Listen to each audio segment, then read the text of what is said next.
नमस्कार, आप देख रहे हैं द न्यूज़ वाला। मैं हूं अखिलेश। शाम का बुलेटिन हो गया है डिले, लेकिन फिर भी कोशिश यही है कि आपको हम जो बेसिक इन्फॉर्मेशन है उसकी जानकारी देकर ही बैठें, आराम करें। और आज कुछ खबर ऐसे हैं जिसके बारे में आपको जानना बहुत बेहद ज़रूरी है। न्यूज़ वाला आज का कुछ स्पेशल रहेगा। पुलिस और हमारा समाज, किस तरीके से पुलिस और हमारे समाज में किस तरीके से हमारा संबंध है। नगरवासियों ने कोरोना योद्धाओं का किया स्वागत समारोह अभी भी चल रहे हैं। कोरोना के जो योद्धा हैं, जो सफाई कर्मी हैं, जो नगर निगम के लोग हैं जो कोरोना से लड़ रहे हैं, उनका स्वागत किया गया है। और अब पॉपुलर हो रहे हैं मेघनाद, जो अभी बहुत कुछ टाइम बाद अभी से रामायण के कार्यक्रम की शुरुआत हो चुकी है। बहुत से लोग लगातार रामायण देख रहे हैं, तो अब जो है रामायण में मेघनाद के कैरेक्टर की काफ़ी चर्चा हो रही है। बहुत टाइम पहले शायद इसकी चर्चा नहीं होती थी, लोग सोचते नहीं थे, लेकिन अब जो है मेघनाद की चर्चा होने लगी है। तो ये एक बहुत ही अच्छा मतलब एक विषय आ चुका है लोगों के सामने कि मेघनाद पर चर्चा हो रही है, रामायण पर चर्चा हो रही है। तो समाज में कुछ अलग टाइप की अब संस्कृति शुरू होगी। फिलहाल शुरू करता हूँ मैं सबसे पहले अपने खबर से। खबर यह है कि अभी आप टेलीविज़न स्क्रीन पर आप देख रहे हैं कि गौरव गोयल को माला पहना रहे हैं लोग। पूरा ये है कि सोशल जो योद्धा हैं जो कोरोना वायरस के योद्धा हैं, उनको माला पहना करके नगरवासी स्वागत कर रहे हैं। लेकिन बात यह है, यहाँ पर अब देखने वाला विषय, ये एक अच्छा विषय है।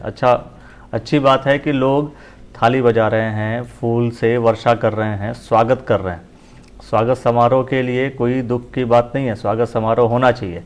लेकिन दूसरी तरफ जहां लोग इस चीज़ का इंतज़ार कर रहे हैं कि अब कोरोना से लड़ने के लिए सोशल डिस्टेंसिंग की बात कही जा रही है। सभी लोग ये कह रहे हैं कि सोशल डिस्टेंसिंग फॉलो कीजिए, क्योंकि सोशल डिस्टेंसिंग बहुत ही ज़रूरी है। उस वक्त में इस तरीके का स्वागत समारोह भी कहीं ना कहीं हमारे समाज पर एक बुरा असर डाल सकता है। आप किसी का अप्रिशिएशन कर रहे हैं, इट इज़ गुड, बट उसके साथ साथ में हमें ये भी सोचना होगा कि इस तरीके की चीज़ें, इस तरीके की वीडियोज़ अगर हम मार्केट में आएंगी तो लोग कहीं ना कहीं ये भी सोचेंगे कि इतना हुजूम एक साथ कैसे जाएगा, क्यों जाना चाहिए, नहीं जाना चाहिए। सवाल खड़े होंगे, सवाल पूछे भी जाएंगे, जवाब उनको देना पड़ेगा जो इन वीडियोज़ को चला रहे हैं। लेकिन कोशिश ये करनी पड़ेगी कि इस तरीके की भीड़ ना इकट्ठा हो तो बेहतर है, क्योंकि सोशल डिस्टेंसिंग भी उतनी ही ज़रूरी है जितना कोरोना योद्धाओं का स्वागत है। जाहिर सी बात है, ये योद्धा ही हैं जो कि समाज से लड़ रहे हैं, जो कि जितनी भी बीमारियां आपके आसपास ना भटकें, कोरोना से संक्रमित लोग आपके आसपास ना भटकें, उसके लिए सफाई कर्मी, नगर निगम के सफाई कर्मी, नगर निगम के कर्मचारी, सभी लोग आपके लिए खड़े हैं। उनका उत्साहवर्धन जरूरी है। लेकिन सरकार के द्वारा दिए गए मानकों के अंतर्गत अगर सारे काम हों तो बेहतर है। मेरा सिर्फ यही सुझाव है कि इस तरीके का अगर स्वागत समारोह है तो कहीं ना कहीं एक गलत मैसेज भी जा सकता है। स्वागत समारोह, इसमें कोई परेशानी की बात नहीं है कि जो कोरोना वायरस के जो योद्धा हैं उनके ऊपर उनका स्वागत ना किया जाए। उनका बिल्कुल स्वागत करें, उनको बधाई दें, उनके लिए शुभकामना करें। घर में भी आप उनके लिए शुभकामना कर सकते हैं। लेकिन बात यह है कि बहुत सोशल डिस्टेंसिंग को भी फॉलो करेंगे तो बेहतर आएगा। अब हम बढ़ते हैं खबर के दूसरी तरफ। एक बहुत दिनों से जो चीज़ निकल के आ रही है वो ये कि अब वो जो है मेघनाद, जी हाँ, मेघनाद की मैं बात कर रहा हूँ। मेघनाद अब जाकर के पॉपुलर हो रहे हैं। स्क्रीन पर आप मेघनाद का एक चित्र देख रहे हैं। कुछ समय पहले ही एक बहुत ही अच्छा स्टेटमेंट आया कि जब मेघनाद की माताजी पूछती हैं कि हे पुत्र, तुम राम की शरण में चले जाओ, तब मेघनाद ने कहा कि पिता के लिए सब कुछ छोड़ना तो श्री राम ने सिखाया है माता, मैं अपने पिता को छोड़ के कैसे जा सकता हूँ। यानी कि उसके लिए धर्म क्या है, धर्म पिता के लिए सर्वस्व न्यौछावर कर देना। ये फोटोग्राफ्स, ये वीडियोस, ये टेक्स्ट सोशल मीडिया पे बहुत ही वायरल हो रहा है। प्रिय से दो अंतिम बार विदा, यह सेवक ऋणी तुम्हारा है, मैं भी जानूं तू भी जानो, यह अंतिम मिलन हमारा है। ये संगीत जिस तरीके से रविंद्र जैन ने संजोया है, वास्तव में रामायण अगर आप टेलीविज़न पे देख रहे हैं तो इस समय लोगों के मन में इतनी चीज़ें आ जा रही हैं कि रामानंद सागर और रविंद्र जैन की आवाज़ ने बिल्कुल जीवंत यानी कि जीता जागता एक पूरा सिनेरियो पैदा कर दिया है। ऐसा लगता है कि मानो आप रामायण के अंदर ही चले गए हों। और संगीत इस तरीके से है जिस तरीके से आप बिल्कुल लयबद्ध हो जाते हैं, उसमें बिल्कुल आप चले जाते हैं, उसमें प्रवेश कर जाते हैं। फिलहाल जो मैं बात कर रहा हूँ कि ये जो मेघनाद हैं, मेघनाद अभी क्यों वायरल हो रहे हैं, हालांकि ये वायरल पहले भी हो सकते थे, आप उनको याद करते, क्योंकि एक गाना था, चुरा लिया है तुमने जो दिल को सनम, चुरा लिया है तुमने जो दिल को, नज़र नहीं चुराना सनम। मुझे गाना याद नहीं था, लेकिन फिर भी आपको मैं गाना सुना रहा हूँ। उस गाने में यह जो हैं विजय अरोड़ा इनका नाम है, यह दिखे, उस गाने में इन्होंने बतौर एक्टिंग की है। राजेश खन्ना से जब पूछा गया कि क्या आपसे आपके इतना कोई और व्यक्ति है, उन्होंने विजय अरोड़ा का नाम लिया है। यानी कि रामायण से पहले भी कई फिल्मों में काम कर चुके हैं। अब जाहिर सी बात है, यह देख करके वो खुश होते, लेकिन 62 साल की उम्र में उनका देहांत हो गया, वो अब इस दुनिया में रहे नहीं। तो जाहिर सी बात है कि अब उनको दिख नहीं रहा होगा, लेकिन कहीं ना कहीं ये सब कुछ देख करके उनको, उनकी आत्मा को शांति मिल रही होगी कि अब इतने दिनों बाद ही सही, पर वो पॉपुलर हो रहे हैं लोगों के बीच, वो काफ़ी ज़्यादा फेमस हो रहे हैं।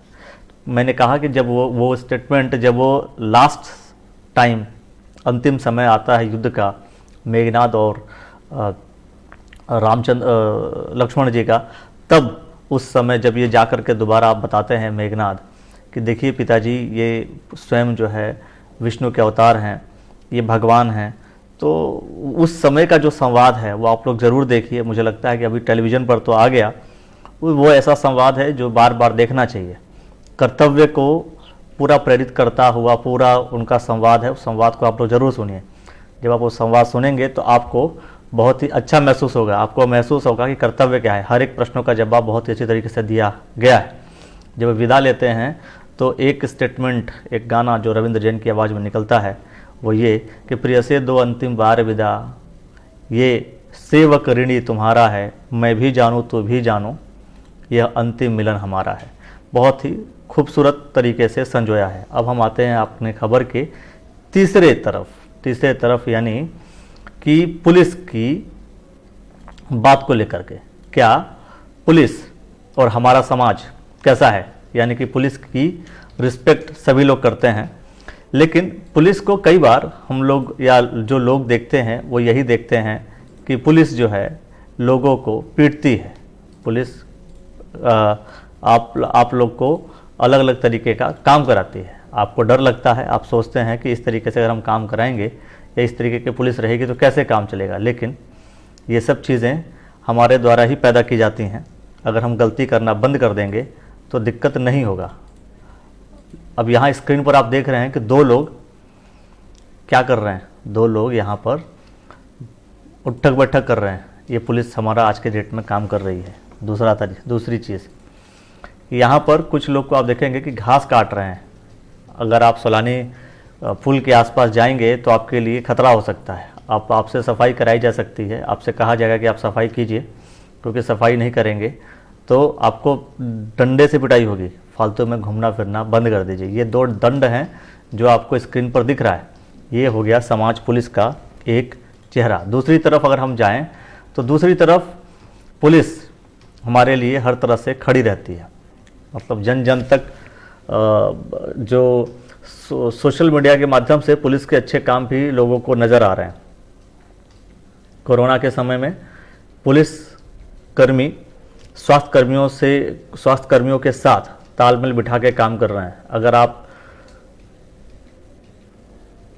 मुरादाबाद की घटना को देखेंगे, मुरादाबाद में पुलिस के साथ साथ दो पुलिस भी घायल हुए डॉक्टर के साथ साथ। यानी कि डॉक्टर्स के लिए, सफाई कर्मी के लिए, डॉक्टर्स के लिए मैं बोलूँ तो डॉक्टर्स के लिए हमेशा एक सुलभ वातावरण, सुलभ वस्तु स्थिति तैयार करने का काम पुलिस कर रही है। वास्तव में यह इस समय कोरोना के कहर से बचने के लिए जारी लड़ाई में पुलिस की महती भूमिका ने इस बात को पूरी दुनिया में मजबूती से स्थापित किया है कि संकट के काल में जनता की पहली पसंद पुलिस ही है। अब जब पुलिस लोगों की उम्मीद पुलिस से बढ़ती जा रही है, इसका मतलब साफ है कि पुलिस की उपयोगिता, पुलिस पर विश्वास लोगों का बढ़ रहा है। जब लोगों की पुलिस से उम्मीदें बढ़ती जा रही हैं, तब पुलिसकर्मियों के सामने एक और, जहां अपना काम बखूबी निभाने की जिम्मेदारी है, वहीं दूसरी ओर जनता की अपेक्षाओं पर खरा उतरने की चुनौती भी। वैसे तो कोरोना के कहर से सीधे तौर पर डॉक्टर और अन्य स्वास्थ्यकर्मी भी जूझ रहे हैं, लेकिन उनके लिए अनुकूल परिस्थितियां, अनुकूल वातावरण तैयार करने का काम पुलिस तंत्र ही कर रहा है। दिल्ली के निजामुद्दीन जैसे इलाकों में स्वास्थ्य कर्मियों के लिए पुलिस सहायता के बिना काम करना असंभव सा हो गया है। इसीलिए पुलिस के काम करने के आधार पर ही भारत सरकार ने ये आप लॉकडाउन जैसा कदम उठाया है, क्योंकि सबको पता है कि अगर पुलिस सहयोग न करे तो लॉकडाउन जैसा कदम उठाना बहुत ही मुश्किल है। जनता कोशिश कर रही है, जनता को समझा, जनता बार बार ऐसा भी करती है कि पुलिस से भागती है, डरती है, या कई बार उनसे छुपने की कोशिश करती है। पर मेरा ये मानना है कि अगर आप उनसे छुप रहे हैं तो आप उनसे नहीं छुप रहे हैं, बल्कि आप कोरोना से भी नहीं छुप रहे हैं, आप धोखा दे रहे हैं। ये धोखा आप अपने परिवार को दे रहे हैं। ज़रूरी क्या है? ज़रूरी ये है कि आप पुलिस वालों का साथ दीजिए, पुलिस महकमे का साथ दीजिए, क्योंकि बिना पुलिस का बहुत से लोग हैं जो इलाज कराने को तैयार नहीं हैं। बहुत सारी तस्वीरें हैं जो सोशल मीडिया पे वायरल हो रही हैं कि पुलिस खाना बांट रही है, पुलिस लोगों के साथ हर तरीके से सहयोग कर रही है, वो भी मास्क लेकर के। आखिर उनका भी परिवार है, उनका भी समाज है, वो भी लोग सोच रहे हैं कि किसी तरीके से अपने परिवार के साथ समय बिताएं, लेकिन समय बिताना उनके लिए मुश्किल होता चला जा रहा है, क्योंकि वो भी अपने परिवार की रक्षा करना चाहते हैं। कई बार मारते हैं पुलिस वाले, आप सोचते हैं कि पीट क्यों रहे हैं, क्यों मार रहे हैं, ये मारना उचित नहीं है। बिल्कुल सही बात है, मारना उचित नहीं हो सकता है, लेकिन अगर आप नहीं सुधार करेंगे तो पुलिस मारेगी भी। दूसरी तरफ अगर कोई समस्या हो जाती है तो पुलिस ही सबसे पहले आपके पास आकर के आपकी समस्याओं का समाधान करती है। उसके साथ कई बार आपने देखा होगा कि कोरोना के हेलमेट पहन करके पुलिस आपके सामने आती है। ये भी एक अपने आप में अलग सा विषय है। फिलहाल आज के लिए सिर्फ इतना ही, इतनी जो खबर है, मुझे लगता है कि इतना खबर पर्याप्त है। ऐसे बहुत सारी खबरें हैं जो हमेशा आती रहेंगी, आप लोग को मिलती रहेंगी। कोशिश हमारी यही रहेगी कि हम आपको अलग अलग खबरों से रूबरू कराते रहें। जाते जाते मैं आपको बता रहा हूं कि कोरोना वायरस के जो केस की स्थिति है भारत में, वो स्क्रीन पर जैसा आप देख रहे हैं 13,835 हो चुकी हैं। 13,835 जो कम नहीं है, क्योंकि पूरे विश्व में जब कोरोना फैल रहा था तो वो भी इसी स्पीड से फैल रहा था। बीच में ऐसे भी दिन आए जहाँ पे हजार केसेस डेली बढ़े हैं। आज के डेट में 405 बढ़े हैं, कल 1060 बढ़ा था, इसके पहले वाले दिन यानी कि 15 अप्रैल को 883 बढ़ा था। अगर डेली कोरोना के केसेस बढ़ते रहेंगे तो यकीन मानिए हमारा समाज, उसको संतुलन बनाने में बहुत ही मुश्किल पैदा होगी हमारे समाज को। इसीलिए पुलिस का साथ दीजिए। इसीलिए मैंने कहा कि पुलिस और हमारे समाज जो है एक दूसरे से संबंध बनाएगा तो बेहतर हो जाएगा। यूएसए की कंडीशन बहुत ही बद से बदतर होती चली जा रही है। 6,80,000 लोग कोरोना से ग्रसित हो चुके हैं। 34,000 लोग, 34,700 से आसपास के लोग वहाँ पे मृत्यु हो चुकी है। ये वास्तव में हमारे लिए, तो अब ये भी संभलने की आवश्यकता है। हम संभलेंगे तभी हमारा देश बच सकता है। आप अगर घर में हैं तो आप यकीन मानिए आप सिर्फ और सिर्फ अपने घर में अपने परिवार की रक्षा नहीं कर रहे हैं। ये ऐसी स्थिति है, आप अपने घर में रह करके राष्ट्र की रक्षा कर रहे हैं, राष्ट्र को बचा रहे हैं। एक वक्त ऐसा आएगा जब भारत को विश्वगुरु कहेंगे लोग, लेकिन उसमें सहयोग आपको भी देना पड़ेगा, हमें भी देना पड़ेगा। एक दूसरे को जागरूक कीजिए, वहाँ से जागरूकता ही फैलाइए। जागरूकता फैलाएंगे तो बेहतर हो जाएगा। फिलहाल मैं लेता हूँ इजाज़त। आज की जो मुख्य आसपास की जो खबरें थीं वो हमने बताया कि नगर वासियों ने कोरोना योद्धाओं का स्वागत किया। उसके साथ ही जो लोग अच्छा, प्रतीक चौधरी जी क्या लिखते हैं, सही बात, लोग अपने पैरों पर ही कुल्हाड़ी मार रहे हैं। जी प्रतीक जी, आप लाइव देख रहे हैं। जैसा मैंने कहा था कि ये लाइव स्ट्रीमिंग है। प्रतीक जी का मैं नाम लेना चाहूँगा। वो ये कह रहे हैं कि बिल्कुल सही बात है, लोग अपने पैरों पे ही कुल्हाड़ी मार रहे हैं। सही बात है, क्योंकि इस समय पुलिस का साथ देना बहुत ही ज़रूरी है। अगर आप पुलिस का साथ नहीं देंगे तो आप अपने पैरों पे ही कुल्हाड़ी मार रहे हैं। गलती पुलिस वालों से भागेंगे, पर कोरोना आपके घर में आएगा तो परिवार आपका दहशत में आएगा, परिवार समस्या से ग्रसित हो जाएगा। इसलिए ज़रूरी यही है कि आप लोग पुलिस प्रशासन का साथ दीजिए, समाज के हर एक व्यक्ति का साथ दीजिए, सभी को सोशल डिस्टेंसिंग फॉलो करने की बात कहिए, ताकि हम और आप और हमारा समाज हमेशा सुरक्षित रहे। अब तक के लिए इतना ही। बहुत बहुत धन्यवाद, बहुत बहुत शुक्रिया। जाते जाते एक बात कि आप जो है कोशिश कीजिए कि हमारा समाज हमेशा सुखी रहे। हमारा समाज स्वस्थ रहे। बहुत बहुत धन्यवाद, बहुत बहुत शुक्रिया। सोशल डिस्टेंसिंग फॉलो जरूर कीजिएगा। Thank you.